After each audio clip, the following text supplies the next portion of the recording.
Hey folks, Karl here, your local RE/MAX GoldFella. Our first steps into 2021 show no break in our upward trend, as GTA Realtors reported almost 7,000 sales. That's up more than 50% from January 2020. This shows that over the course of the pandemic, people have really developed a more urgent need for housing. The number of new listings also rose by about 20% as sellers moved to cash in on the skyrocketing property value.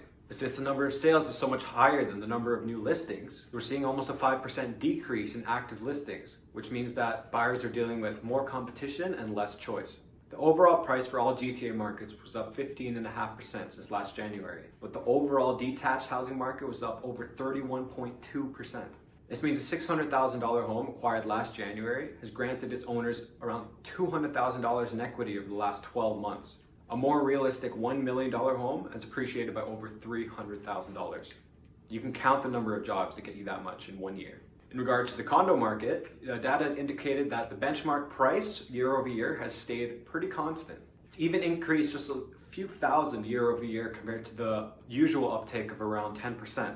However, the average sale price, which indicates the numbers for the condos actually selling, has dropped around 4.7%.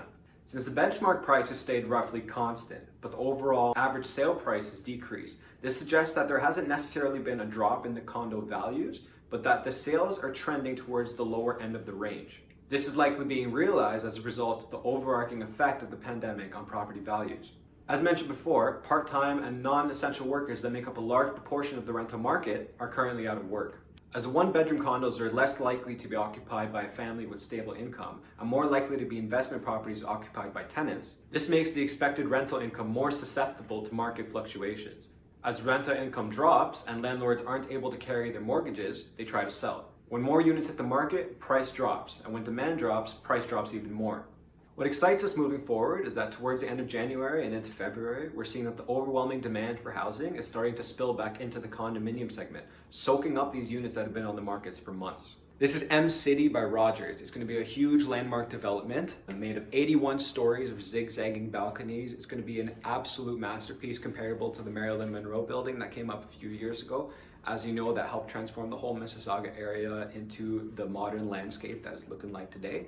And 10 to 15 years in the future, as we develop the Hurontario LRT, as the entire area starts to look more like really a downtown city area, we're going to expect the property values to shoot up comparable to Toronto as people move away from the crowded downtown core of Toronto, but really expect the same quality of life. If the sales numbers continue to increase in this way over the trend of new listings, we really will start to see a full recovery as we move into the springtime, pretty much negating all losses as we move into the post-COVID period.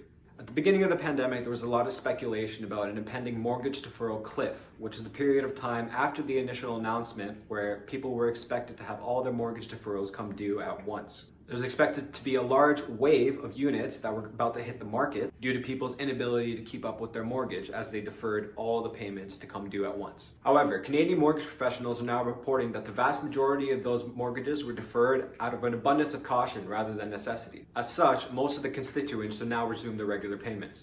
As jobs continue to recover, vaccines continue to be distributed, cases continue to decline, and immigration begins to resume, we'll be expecting this bullish trend to continue as far as we can see into the future. If you have any questions about getting your foot in this skyrocketing market or want to get an idea of what you can afford, feel free to reach out to myself or any of the GoldFellas anytime. The market's very competitive and things are changing quickly, but we have you covered.